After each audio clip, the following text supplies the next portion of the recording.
When my grandmother's will revealed a hidden treasure, our family reunion turned into a battleground. Grandma Vera died on a Tuesday morning, clutching her pearl rosary and mumbling about secrets that needed telling. By Friday afternoon, we were all gathered in her musty Victorian house, pretending to grieve while mentally appraising her antique furniture. The mahogany dining set alone was worth $15,000. Her jewelry collection could pay off my student loans. The oriental rugs were museum quality. The lawyer, a thin man with wire-rimmed glasses and a nervous tic, cleared his throat and began reading her will in that practiced monotone voice they all seemed to master. Most of it was predictable family politics wrapped in legal language. Mom got the china cabinet and immediately complained it should have been the whole set. My uncle received the tool shed and started calculating what her power tools were worth. My cousin inherited her jewelry collection but pouted because she'd wanted the house itself. Then came the bombshell that shattered our fake mourning like a sledgehammer through glass. To my family, I leave one final gift. Hidden somewhere in this house is a treasure worth more than everything else combined. The first to find it keeps it all. Let the truth finally come to light, and may justice be served at last. The room went dead silent. You could hear the grandfather clock ticking in the hallway, marking seconds that felt like hours. Dust motes danced in the afternoon sunlight streaming through her lace curtains. Then chaos erupted like a dam bursting. "That's ridiculous," my uncle snapped, his face turning red and splotchy. Vera was losing her mind these last few years. Talking to dead people, forgetting our names. This isn't legally binding. Some treasure hunt nonsense from a senile old woman. The lawyer adjusted his glasses and consulted his papers with careful precision. Actually, it is completely valid. She had it notarized and witnessed by 3 separate parties just last month. Her mental competency was evaluated by 2 doctors. The treasure hunt clause supersedes all other bequests if someone successfully finds what she hid. My aunt immediately started frantically opening drawers, dumping out their contents onto the Persian rug. Sewing supplies, old photographs, and decades of accumulated junk scattered everywhere. My cousin began pulling books off shelves, shaking them violently for hidden compartments or loose pages. Mom stood frozen in the center of the chaos, probably calculating how much Grandma's mysterious treasure might be worth and whether she could contest the will in court. I'd always been Grandma's favorite, though I never understood why until now. While everyone else visited twice a year on Christmas and Easter like clockwork, I came every Sunday without fail for the past 10 years. We'd sit on her wraparound porch drinking sweet tea from mason jars while she told rambling stories about the old days. She'd mention family secrets and hidden truths, cryptic references to things that happened before I was born, but I thought she was just being dramatic the way elderly people sometimes get when their memories start mixing with their imagination. Now I realized she'd been preparing me for this exact moment. "The walls remember everything," she used to say, tapping the faded rose wallpaper with her gnarled finger. "They keep the family's real history. What people think they know and what actually happened are 2 very different things. This family has been built on lies for 3 generations." I remember one particular Sunday afternoon when she'd been especially cryptic. We were sorting through old photo albums, and she'd stopped at a picture of my grandfather from the 1980s. He was standing next to a construction site, smiling broadly with his arms around several men I didn't recognize. "Those were different times," she'd said quietly. "Your grandfather started with nothing but his hands and his determination. Then he met the wrong people. Money changes everyone eventually." I'd asked what she meant, but she just closed the album and changed the subject. Now I wondered if she'd been trying to warn me about something bigger than family gossip. Another memory surfaced as I watched my relatives tear the house apart. Last Christmas, Grandma had pulled me aside during dinner and handed me a small brass key. "Keep this safe," she'd whispered. "You'll know when it's time to use it." I'd assumed it was for some antique jewelry box or furniture piece she wanted me to have. Now that key was burning a hole in my pocket.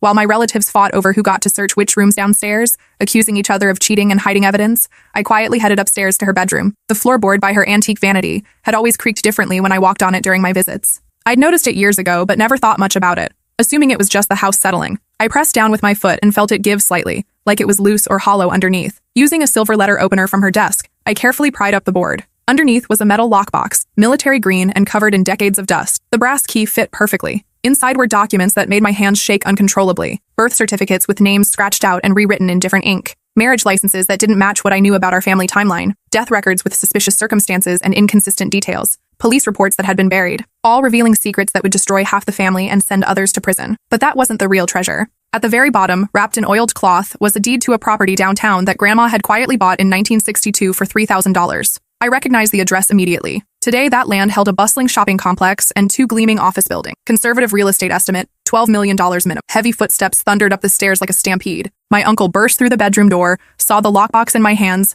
and his face went completely white, like he'd seen a ghost rise from the grave. "Give me that right now," he demanded, lunging toward me with desperate aggression. "No," I said firmly, clutching the documents tighter against my chest and backing toward the window. "You don't understand what you're holding," he hissed, his voice dropping to a threatening whisper that made my skin crawl. "Those papers will ruin everything, destroy the whole family. Some secrets are meant to stay buried forever." That's when I realized this treasure hunt wasn't about money at all. This was about the family secrets Grandma had been protecting for decades, carrying the weight of lies and cover-ups until she finally decided someone needed to know the truth. The first document I examined more closely was my own birth certificate, but the father's name wasn't Dad. It was my uncle. My stomach dropped as the horrifying implications crashed over me like ice water. Mom's marriage to Dad when I was 2 years old, the way my uncle always treated me differently at family gatherings, the hushed conversations that stopped abruptly when I entered rooms. The resemblance people always mentioned, but I'd attributed to family genetics. Suddenly, 30 years of confusing interactions made perfect sense. Why my uncle had always bought me more expensive Christmas gifts than anyone else. Why he'd insisted on paying for my college tuition when money was tight.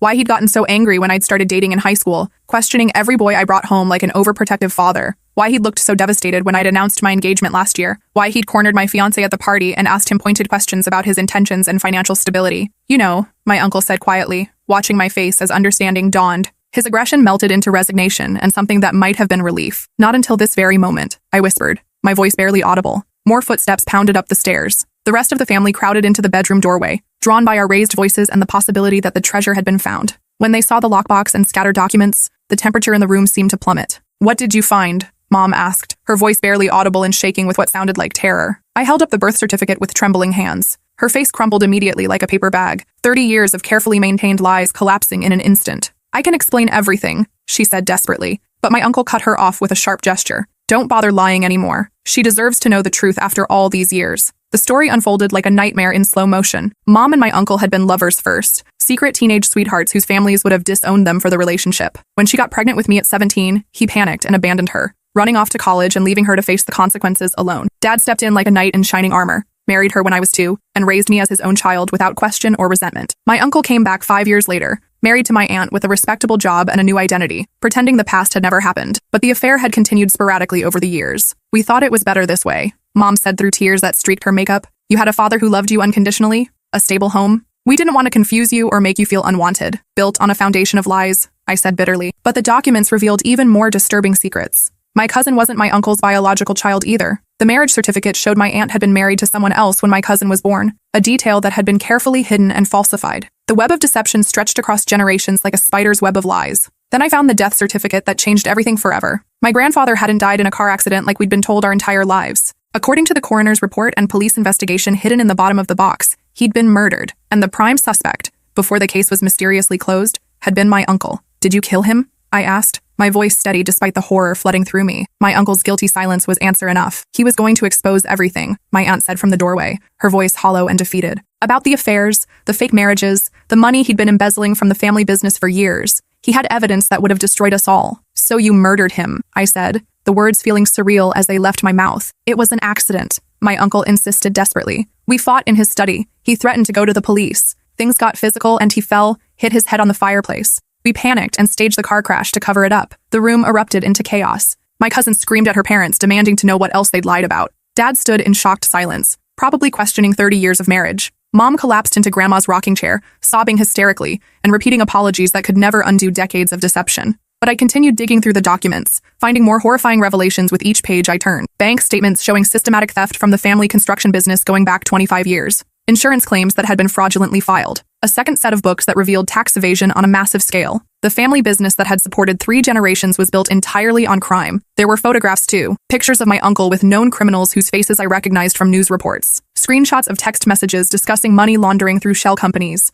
Evidence that Grandma had been building a case against her own son for years, documenting every illegal transaction and cover-up with the methodical precision of a prosecutor. She'd been planning this moment for decades. I found letters she'd written but never sent. Letters to the FBI. Letters to the IRS. Letters to the local district attorney, all detailing the criminal enterprise her family had become under my uncle's leadership. Each letter was more detailed than the last, showing how she'd gradually uncovered the full scope of the corruption, but she'd never sent them because she loved us too much to destroy us. Until now. In her final letter, addressed to me and dated just a week before her death, she explained everything. How she discovered the murder when she found blood on my uncle's clothes the night grandfather died. How she'd helped cover it up to protect the family. How that decision had haunted her for 30 years. Eating away at her conscience like acid. How she'd watched him transform from a scared young man who'd made a terrible mistake into a calculating criminal who'd turned the family business into his personal bank account. She'd tried to stop him multiple times over the years, confronted him about the missing money, threatened to expose him to the authorities. But he'd always found ways to manipulate her maternal instincts, convincing her that destroying him would destroy everyone else too. That Mom would go to prison as an accessory. That Dad would lose everything he'd worked for. That my cousin and I would grow up with the stigma of having criminals for family. The final straw came when she discovered he was planning to frame Dad for the embezzlement. Dad, who'd raised me without knowing I wasn't his biological child. Dad, who'd been loyal to the family business for 30 years while my uncle robbed it blind behind his back. She couldn't let an innocent man go to prison for crimes he didn't commit. So she'd planned this elaborate treasure hunt, knowing that I was the only family member she could trust with the truth, the only one who'd loved her unconditionally without expecting anything in return, the only one with enough moral courage to do what needed to be done. My aunt was sobbing now, confessing to years of looking the other way while my uncle destroyed lives, how she'd helped launder money through fake charity accounts, how she'd forged documents and lied to auditors when they came sniffing around, how she'd lived in constant terror that they'd all be caught but been too afraid to speak up. My cousin sat in stunned silence, probably realizing her entire privileged lifestyle had been funded by theft and murder. The private schools, the luxury vacations, the expensive cars, the designer clothes, all of it bought with stolen money. Dad just kept staring at me, processing the fact that I wasn't his biological daughter. But when I looked at him with tears in my eyes, he stepped forward and pulled me into a tight hug. "You're still my daughter," he whispered. "Biology doesn't change 30 years of love." That's when I knew what I had to do. As I continued reading through the documents, the scope of the criminal enterprise became clear. The family construction company had been used as a front for money laundering operations involving drug dealers, human traffickers, and organized crime syndicates. My uncle had systematically inflated construction costs and skimmed millions from government contracts. He'd bribed city officials to secure no-bid contracts. He'd used undocumented workers and paid them slave wages while charging clients premium rates. The blood money had funded our comfortable middle-class lifestyle for decades. There were detailed records of payoffs to police officers who'd helped cover up accidents that killed workers. Evidence of environmental crimes where the company had illegally dumped toxic waste rather than pay for proper disposal. Proof that several buildings had been constructed with substandard materials that had led to injuries and deaths. My uncle hadn't just stolen money, he'd destroyed lives. I found victim impact statements that Grandma had collected over the years. Families who'd lost loved ones in building collapses. Workers who'd been injured on unsafe job sites and then fired when they tried to seek compensation. Communities that had been poisoned by illegal dumping. All while our family lived in our nice house and pretended to be upstanding citizens. The worst part was discovering that Dad had been set up as the fall guy for years. My uncle had been systematically transferring blame to him, creating a paper trail that would make Dad look responsible for the financial irregularities if investigators ever came sniffing around. There were forged documents with Dad's signature, bank accounts opened in his name without his knowledge, contracts that had been backdated to make it look like Dad had authorized questionable expenditures. Dad had been working for a criminal enterprise for 30 years without knowing it, slowly being framed for crimes he'd never committed. But there was more, so much more. I found evidence that my uncle had been blackmailing city officials for years, using private investigators to gather compromising information about their personal lives. Photos of affairs, financial irregularities, family secrets, anything that could be used as leverage to secure contracts and avoid scrutiny. The reach of the corruption was staggering. Half the city government was compromised. There were records of murders disguised as accidents. A building inspector who'd gotten too close to discovering safety violations had died in a suspicious car crash. A journalist investigating illegal dumping had suffered a fatal heart attack, despite being young and healthy. A former employee who'd threatened to go to the authorities about worker safety violations had drowned in what appeared to be a boating accident. My uncle had systematically eliminated anyone who posed a threat to his criminal empire. I found detailed plans for framing Dad that went back 5 years. Bank accounts had been opened in his name. False documents had been created. Witnesses had been bribed to testify against him if necessary. The plan was to make Dad look like the mastermind while portraying my uncle as an innocent victim who'd been deceived by his trusted business partner. It was diabolically clever and completely ruthless. But Grandma had discovered it all. She'd spent years secretly investigating her own family, documenting their crimes with obsessive detail. Every photograph was time-stamped and authenticated. Every document was verified and cross-referenced. Every financial transaction was traced and documented. She'd built an airtight case that would have made any prosecutor weep with joy. "The property belongs to whoever finds the treasure," I said, standing up with newfound determination. "According to Grandma's will, that's me. You can't just take it," my aunt protested weakly. "We're family. That money should be shared among all of us." "Family doesn't steal from each other," I replied firmly. "Family doesn't commit murder. Family doesn't build their wealth on crime and lies and destroyed lives." My uncle tried a different approach, his voice becoming pleading and desperate.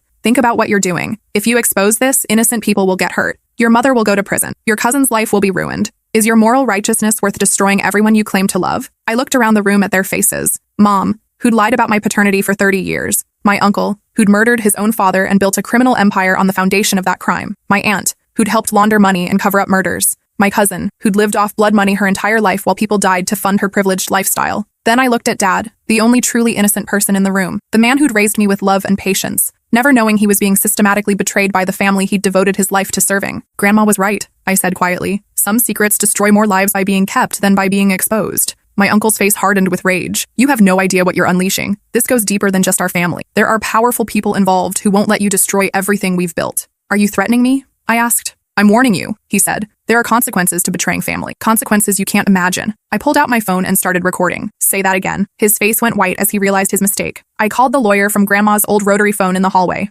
Within an hour, he arrived with a notary public to transfer the deed into my name legally. The family watched in stunned silence as I became an instant millionaire, their decades of scheming and murder finally backfiring spectacularly. But I wasn't done yet. I also called the FBI. The agents arrived just as the lawyer was finishing the paperwork. They'd been investigating the family business for months, following a tip from an anonymous source. Now I understood who that source had been. Grandma had contacted them before her death, providing them with just enough information to start an investigation while holding back the most damning evidence until after she was gone. My uncle tried to run when he saw the federal agents surrounding the house, but they were already positioned at every exit. He made it halfway down the back stairs before they tackled him, handcuffing him while he screamed about persecution and family betrayal. My aunt collapsed completely when they read her rights, hyperventilating as the reality of her situation finally hit her. She'd spent so many years convincing herself that she was just a victim of circumstances, that she'd had no choice but to go along with my uncle's scheme. Now she was facing decades in federal prison. My cousin just sat there in catatonic shock, watching her parents get arrested for crimes she'd never imagined they were capable of. Her entire worldview had collapsed in the span of 2 hours. The investigation that followed was brutal and thorough. Federal agents spent weeks combing through every document Grandma had collected. They interviewed dozens of witnesses, victims, and former employees. They traced financial transactions going back 25 years. Within a month, they'd uncovered enough evidence to file over 100 felony charges. The local news called it the biggest organized crime bust in the state's history. National media picked up the story because of the dramatic family betrayal angle. Camera crews camped outside Grandma's house, trying to get footage of the crime scene where it all began. The investigation expanded rapidly as more victims came forward. Workers who'd been injured on unsafe job sites, families who'd lost loved ones to building collapses, communities that had been poisoned by illegal dumping. They all had stories of cover-ups and intimidation by the family business. My uncle was charged with murder, racketeering, tax evasion, money laundering, fraud, bribery, environmental crimes, conspiracy, and witness intimidation. The prosecutors were seeking life in prison without parole. My aunt faced similar charges as his accomplice and co-conspirator. But the investigation revealed even more horrifying details as it progressed. They found evidence linking the family business to human trafficking operations.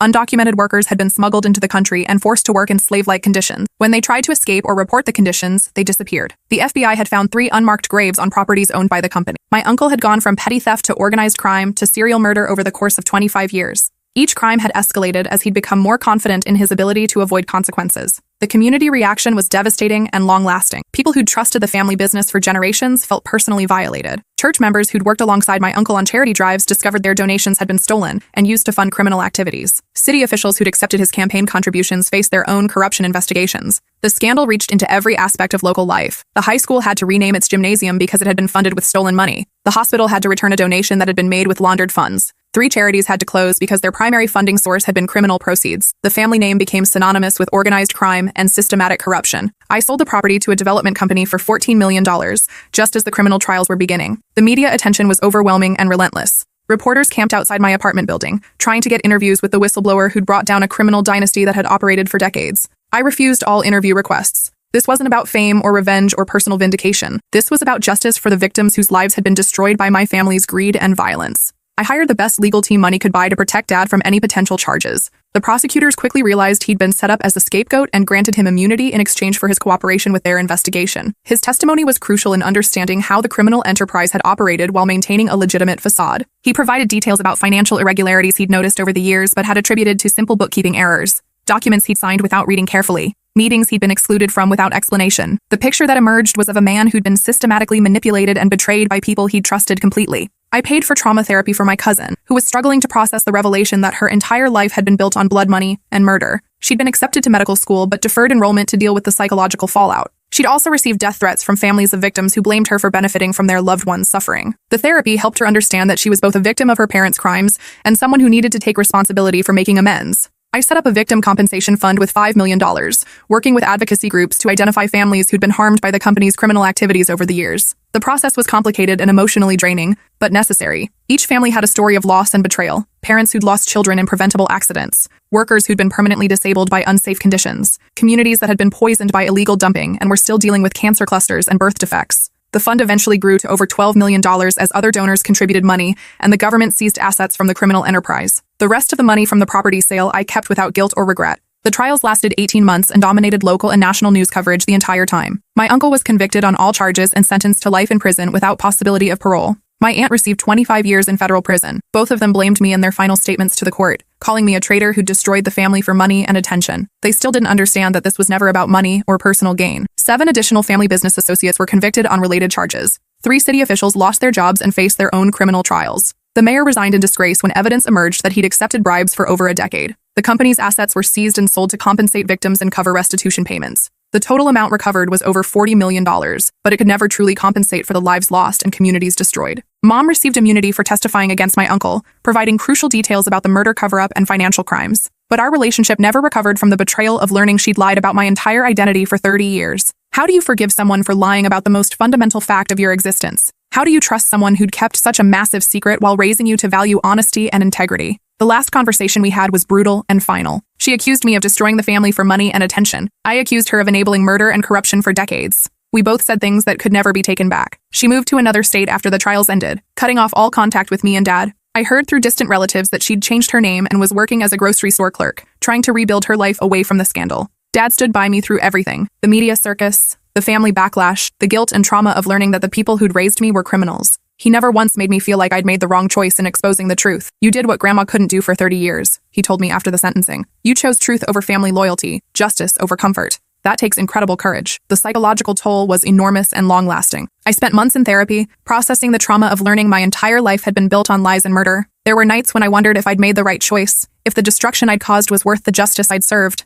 But then I'd think about the victims, the families who'd lost loved ones to preventable accidents, the workers who'd been exploited and injured, the communities that had been poisoned by illegal dumping, the people who'd been murdered to protect the family's secrets. They deserved justice more than my family deserved protection. The therapy helped me understand that I wasn't responsible for my family's crimes, but I was responsible for how I responded once I learned about them. Staying silent would have made me complicit in their continued cover-up. I also struggled with survivor's guilt. Why had I been chosen to inherit the truth? Why had Grandma trusted me with this burden? What made me worthy of this responsibility when I'd been just as ignorant as everyone else? The therapist helped me understand that Grandma had chosen me because I'd shown unconditional love without expecting anything in return. I'd visited her every week for years simply because I enjoyed her company, not because I wanted to inherit her wealth. That genuine relationship had given her hope that at least one family member could be trusted with the truth. I moved across the country and started over completely. New city, new name, new life built on truth instead of lies and criminal conspiracy. I went back to school and became a forensic accountant, helping law enforcement agencies track financial crimes and recover stolen assets. It felt like the right way to honor Grandma's memory and make amends for the damage my family had caused. The work was challenging but deeply fulfilling. I helped uncover tax evasion schemes, money laundering operations, and fraud cases that had destroyed countless lives. Every criminal I helped catch, every dollar I helped recover for victims, felt like another step toward redemption. My specialty became family-based criminal enterprises, using my personal experience to understand how corruption could hide behind facades of respectability for decades. I testified before Congress about the need for stronger oversight of construction contracts and environmental regulations. The legislation that eventually passed was nicknamed the Vera Act in honor of Grandma, though few people understood the irony of naming anti-corruption legislation after someone who'd helped cover up crimes for 30 years. 5 years later, I got a call from the prison. My uncle had died of a heart attack in his cell. The warden asked if I wanted to claim the body for burial. I declined without hesitation. The news of his death brought mixed emotions. Relief that he could never hurt anyone else. Sadness for the person he might have been if he'd made different choices. Anger that he died without ever expressing genuine remorse for his crimes. His final letter, delivered to me through the prison chaplain, was full of self-justification and blame. He insisted that everything he'd done was to protect and provide for his family, that the victims were acceptable casualties in his efforts to build a better life for the people he loved. He died believing he was the hero of his own story. A week after his death, I received a letter from Mom that would be our final communication. It was forwarded through 3 different addresses, full of blame and bitterness, accusing me of being selfish and vindictive for destroying the family instead of keeping quiet like a good daughter should have done. She wrote about how my uncle's death had devastated my aunt, who was now serving her sentence in solitary confinement for her own protection after receiving death threats from other inmates whose families had been harmed by her crimes. She described how my cousin had eventually returned to medical school, but struggled with severe depression and anxiety, unable to escape the guilt and shame of her family's legacy, how she dedicated her career to working with underserved communities, trying to atone for the damage her parents had caused. She detailed how former employees of the family business were still struggling to find work, blacklisted from other construction jobs because of their association with the criminal enterprise, how their families had lost homes and savings because of the business collapse. All of this suffering was my fault, according to Mom. All because I couldn't keep my mouth shut about things that happened before I was born. She ended the letter by telling me that my uncle had maintained his innocence until the day he died, insisting that Grandma had fabricated evidence to frame him because she'd never forgiven him for abandoning me as a baby.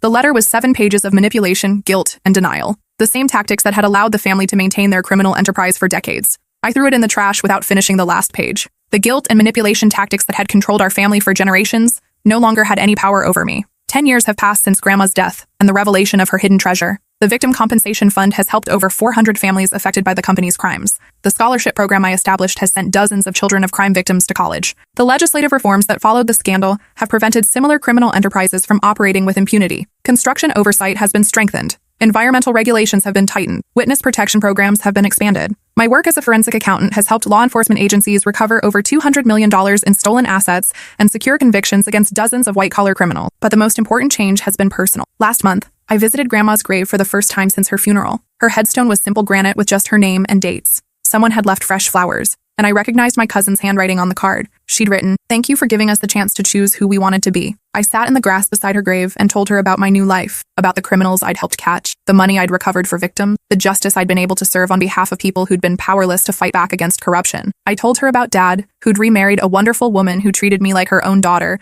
despite knowing our complicated history, about the peace I'd found in building a life based on truth and justice instead of lies and criminal conspiracy. I told her about my cousin, who'd become a trauma surgeon working in inner-city hospitals, saving lives instead of profiting from death, about the advocacy work she'd taken on, fighting for worker safety regulations and environmental protections. And I thanked her for trusting me with the truth, even though it meant destroying everything she'd spent her life protecting. I told her about the Victim Compensation Fund, which had grown to over $20 million and had helped more than 400 families affected by the company's crimes, about the scholarship program I'd established for children of crime victims, about the legislation that had been passed to prevent the kind of corruption that had allowed my family's criminal enterprise to operate for so long. Some treasures are worth more than money, like truth, like justice, like the freedom to build a life without lies as your foundation. Grandma knew exactly what she was doing when she hid that lockbox. She'd spent 70 years keeping the family together by keeping their murderous secrets. In the end, she chose to set one person free instead of perpetuating the cycle of lies and violence that had defined our family for 3 generations. The person who'd loved her unconditionally. The person who'd visited every Sunday without expecting inheritance or reward.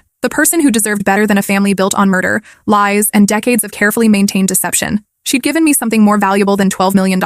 She'd given me the chance to choose who I wanted to be, free from the weight of family loyalty and criminal conspiracy. She'd given me the opportunity to break the cycle of corruption that had defined our family for 3 generations, the chance to build something better from the ashes of what came before. I chose justice over comfort. I chose truth over loyalty. I chose victims over criminals. I chose the future over the past. And I've never regretted that choice for a single day, even during the darkest moments when the weight of what I'd destroyed threatened to crush me. Because some fights are worth having, even when they cost you everything you thought you wanted. Some truths are worth telling, even when they shatter every relationship you've ever cherished. Some stands are worth taking, even when you have to take them completely alone. Grandma understood that better than anyone. And in the end, she made sure I understood it too. The treasure she left me wasn't money or property. It was the knowledge that I had the strength to do what was right, even when it meant losing everything I'd thought I cared about. It was the understanding that real family isn't defined by blood or shared secrets, but by people who support each other in choosing justice over convenience. It was the freedom to build a life based on truth instead of lies, integrity instead of corruption, service instead of greed. That's a treasure worth more than all the money in the world, and it's a gift I'll carry with me for the rest of my life.